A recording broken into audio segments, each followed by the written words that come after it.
adalah gembalaku, takkan kekurangan aku.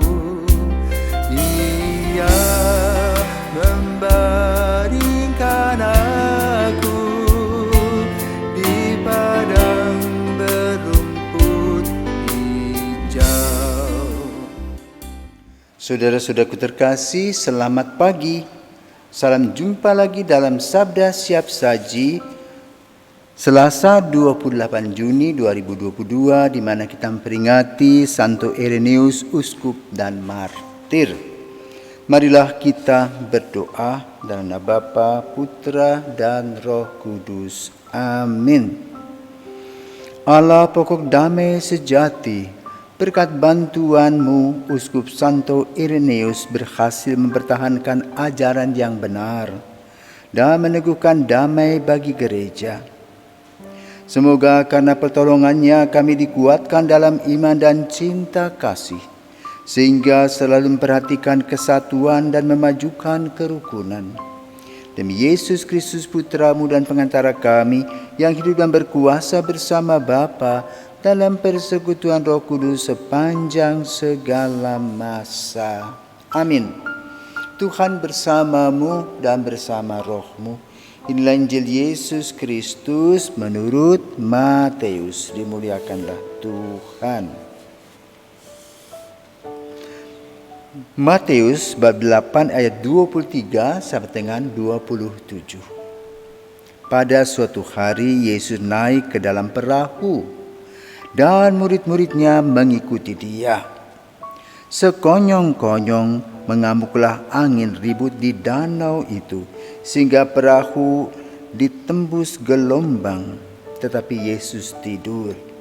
Maka murid-muridnya membangunkan dia, katanya, "Tuhan, tolonglah, kita binasa." Yesus berkata kepada mereka, "Mengapa kalian takut, hai orang-orang yang kurang percaya?" Lalu bangunlah Yesus menghardik angin dan danau. Maka danau menjadi teduh sekali, dan heranlah orang-orang itu, katanya, "Orang apakah dia ini sehingga angin dan danau pun taat kepadanya?"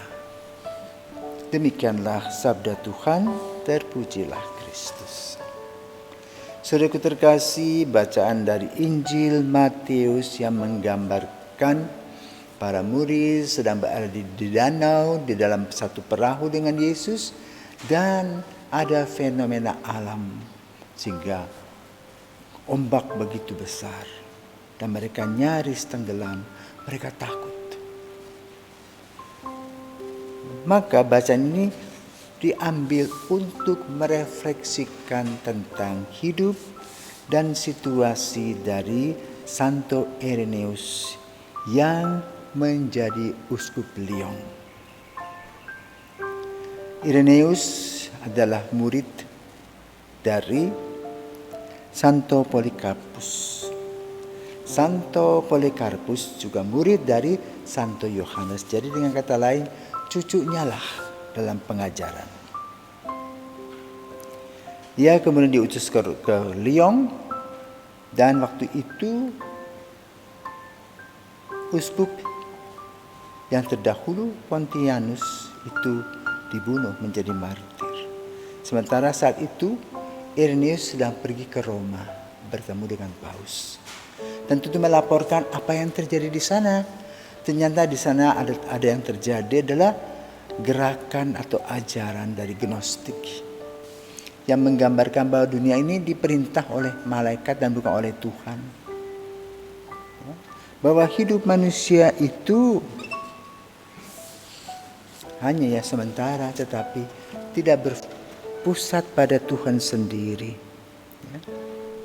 Inilah yang menggambarkan situasi itu, sehingga tentu saja berbeda dengan ajaran Kristiani, di mana Yesus adalah Sang Juru Selamat dan semuanya kita fokus kepada Yesus, ajarannya.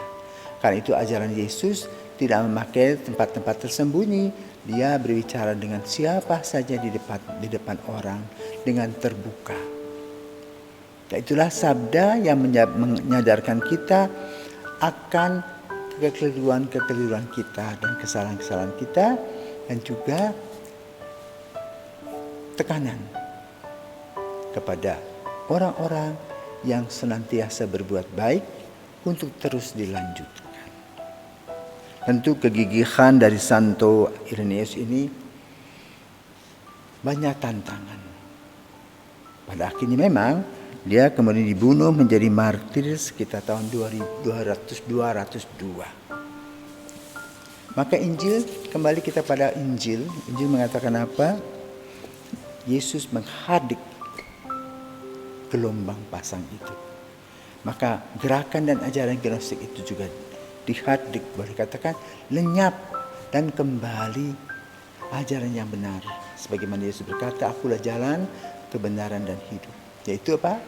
Yesus Sang Juru Selamat. Dan Gereja Katolik yang diberikan kewenangan untuk menjadi pelayan kasih dan sabda Yesus sampai hari ini.